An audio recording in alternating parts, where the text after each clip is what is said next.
What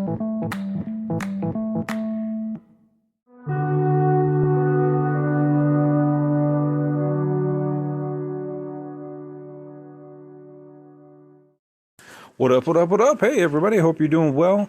Hey, I just want to let you know, I know everybody can't always support and donate to the podcast, but hey, if you can do a one-time donation, I put up a Buy Me a Coffee link in this description of the podcast. So if you go to the description of the podcast, it'll be at the bottom, and you can just go to that link, and you can buy me a cup of coffee, or two if you want.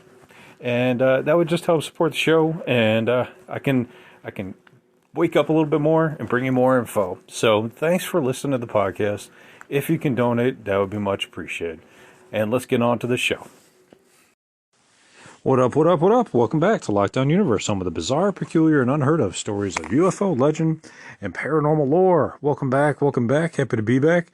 Hopefully you guys are doing excellent and taking care of yourself. So today, we're going to talk to you a little bit about an amazing story that I came across on Gaia, where they discussed Emery Smith's engagement with his explorations into the portal system, and by using these portals. Now, what's really amazing is that he talks about the fact that they needed to use dogs in these excursions. And you would say, well, why would you bring dogs on these excursions? It doesn't make any sense.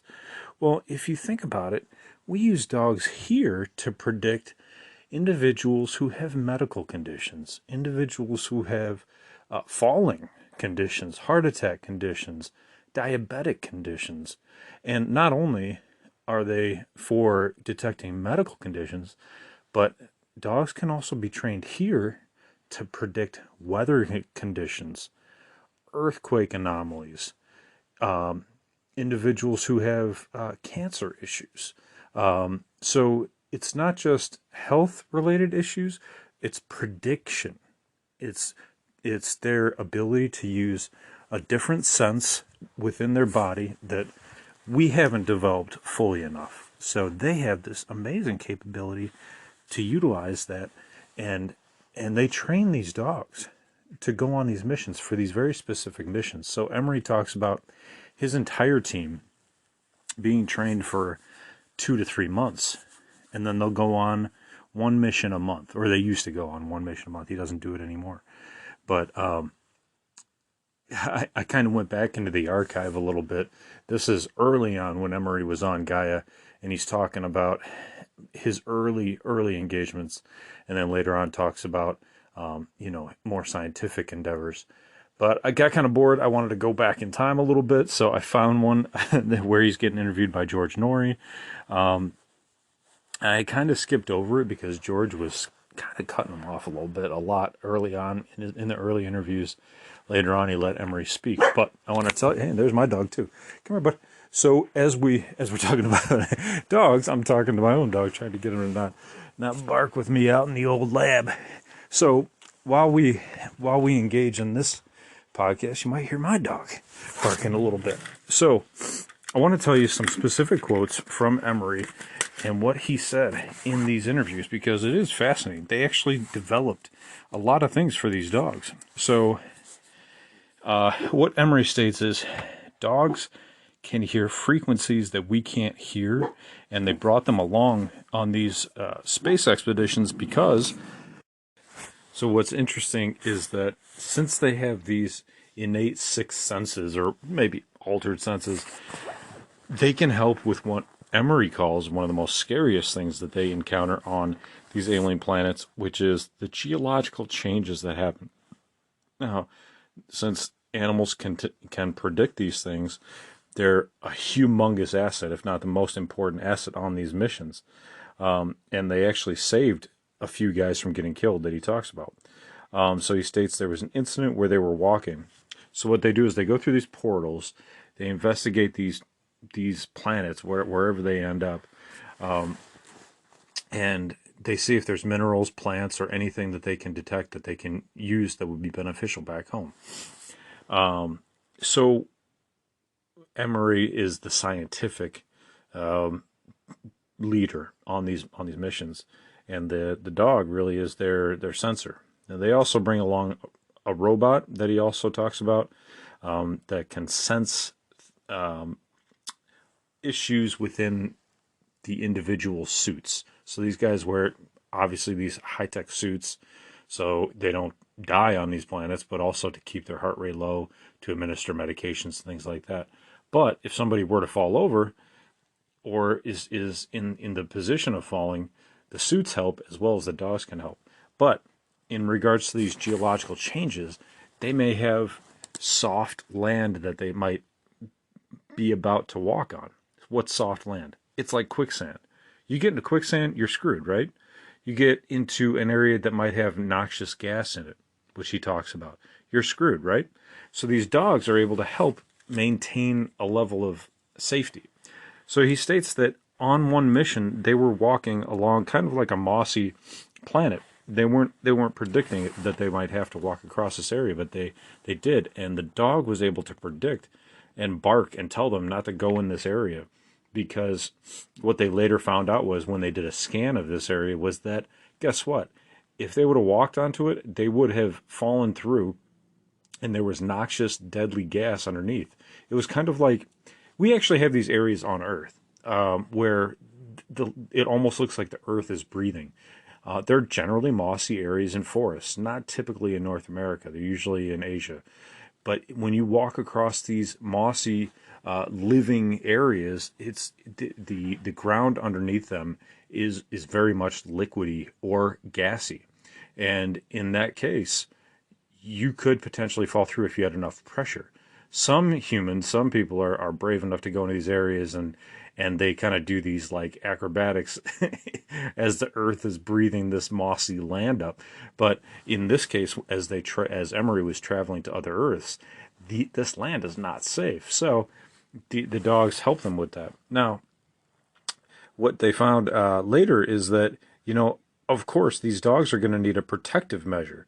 They're going to need suits. So George asked them about these suits.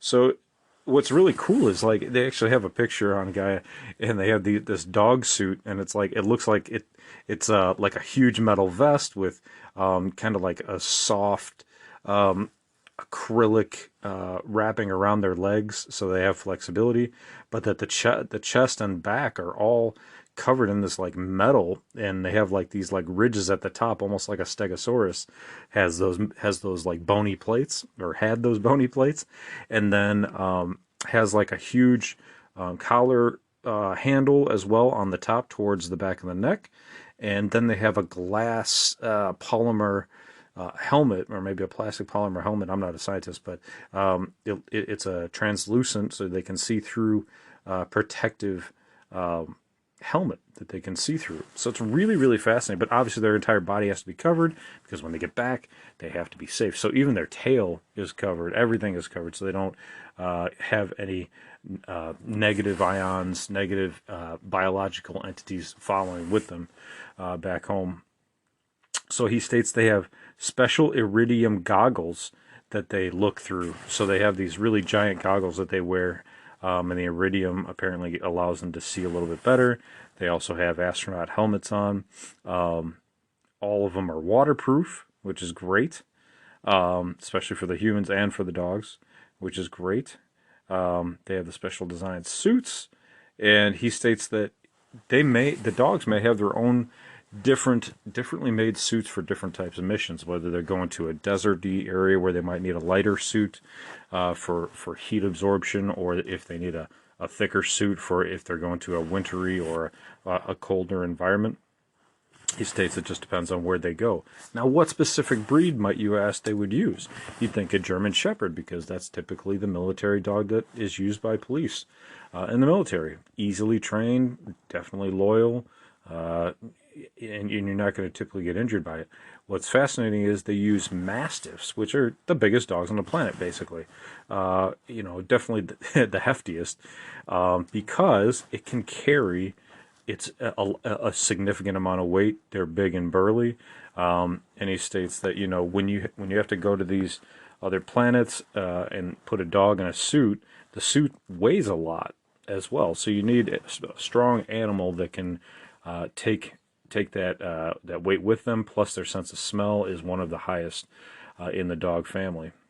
And as well, if they combat any threats, on the planet, like an earthquake or any other type of environmental issue, they can at least have enough muscle to get up and over certain hurdles. So they're long enough they can get up and over certain hurdles. They can get out of areas whereas a smaller dog might not be able to get out of. Now you might say, well, I know a small dog that can jump. Sure, they can, but the bigger, burlier dogs are going to be able to maneuver out of things. They have more strength. Plus, if they need to carry something or carry a person or help carry a person, they have the strength and mobility to do that. So they're very mission oriented. They're trained for years, and they're specially trained, right? I mean, even the military trains their dogs very specially, right? So if you look at what does a military dog need to be trained in, they take these dogs through years of training, and when they're decommissioned from the military, then sometimes local police forces will adopt them and use them for their own training and for their own protection in the canine units. So how would you even go about training these dogs? Well, first of all, you got to train them from a puppy. You gotta engage with them and build a rapport early on. You have to groom them so that you know exactly what kind of entities are on them. For example, today I had my dogs out playing. Brought them in. A lot of people, they'll just bring their dogs in and not even kind of examine them. What I do is, especially in our backyard, it can get kind of dirty. I usually wash their paws off every time I let them go out, and they come back in. Maybe they go out for a little while and come back in. I wash their paws. I found something that shouldn't have been in her paw. It was like stuck to mud, right? Like a big clump of mud, and then like a little piece of plastic in there. Now that might not seem like a big deal, but over time that could have hurt her over time, right? So I cleaned that thing out. I cleaned all the mud out, all the dirt, and then took out this piece of plastic that was in the mud, not stuck to her paw or anything, just in the mud. So you have to be aware of your own animal. So that's the importance of taking care of an animal and building a rapport, grooming them, and knowing what their body is like and what they're capable of and what their bodily needs are as well. It's super important. You got to build that relationship. So these dog trainers have to build that training. So they do lots of training. The U.S. One of their local training areas is in Germany. Obviously, it's not in the United States, but a U.S. Soldier is seen here in this article doing training at the Bolingen local training area in Germany. And so they even talk about it, right? Something as small as like a tick could be an issue, even in space, right? So you got to know the dog's suit. You got to know everything about that suit, right? If some sort of foreign-born alien object gets into their suit, even though they can detect it when they get back home, you want to know about it while you're on the planet. So while you're on the planet, you want to be constantly, keeping vision over your dog. Some things can be a serious problem, and if your dog's acting strange, has a strange behavior, you want to take care of it. So these space dogs, yes, they are specially trained. There's another obedience obstacle course that's in Minot Air Force Base in North Dakota. Some of the airmen there train some of their military working dogs. One that's here in this article is a German Shepherd. And so getting out there and really playing with the dog takes time. Training takes time. You got to get out and play. Dogs are going to have bad days too. So what happens if, your dog has a bad day out on the battlefield, right? Like these portal fields, if you will, right? Let's say, it's a portal excursion is going to be more of an exploratory excursion, most likely not going to have battles, right? But Randy Kramer, who is in the Special Space Force program, what if they use dogs in those programs as well? Well, guess what, right? those dogs are going to need to be trained as well, and they might have a bad day. So you need to know your dog. You need to know if they're capable of handling the situation. A lot of times, these missions are going to occur in different altitudes, and different altitudes can result in different bodily effects, even if you do have oxygen, right? Typically, it's just the oxygen that's a problem. But guess what? If you have to hike up some hills, if you have to start really exerting yourself, you need to know how much your dog can handle, how much your own body can handle, how much endurance will this dog have. Of course, they do training, but once you get out there in the real world, it's like training for an Olympic sport. Once you get out into the sport, you exert a lot more force. There's more mental stress because you're not. It is unfamiliar territory, especially if it's another planet. So your dog is going to go through more stress. Yourself is going to go through stress, and so all of this muscle memory has to come into play when you're going out on these missions. You have to be very ready. You have to be very trained, and everything has to come from muscle. So the same thing for these dogs. Luckily, we have dogs that can do that. So I think that's the beauty. If you're a dog lover like me, you gotta enjoy the fact that we have space dogs out there. Space dogs, not just space chimps that we're shooting out into small space capsules and and who knows if they're making it back, but space dogs who have their own suits, their own mission to save us. So really, they're like our personal, our personal angels out there on the battlefield or in the portal field, if you will. So anyway, I just wanted to share that with you guys. I thought that was really fascinating, and I hope you enjoy it. So, are you guys doing well? I hope you are. I hope you're taking care of your physical health, your spiritual health, your emotional health. Maybe getting a dog might help that. I've enjoyed having my dogs, and they take care of me. I do my best to take care of them, and we do what we can for each other. So yeah, it might be something to think about. There's always dogs readily available to be adopted. Take care of your family. Continue to follow through on your hobbies and your goals and your dreams. And as always, continue to question the universe around you. I put up a buy me a coffee link in the information bio of the episode. So if you don't want to or can't donate, every month or whatever the case is, if you want to buy me a coffee, hey man, I'll take a cup of coffee. That would be great. Nothing like a cup of coffee to make you feel like the day's a good day. So I appreciate you guys listening. Feel free to check that out. Feel free to check out the old podcasts as well. Every time you guys listen, it makes me feel good.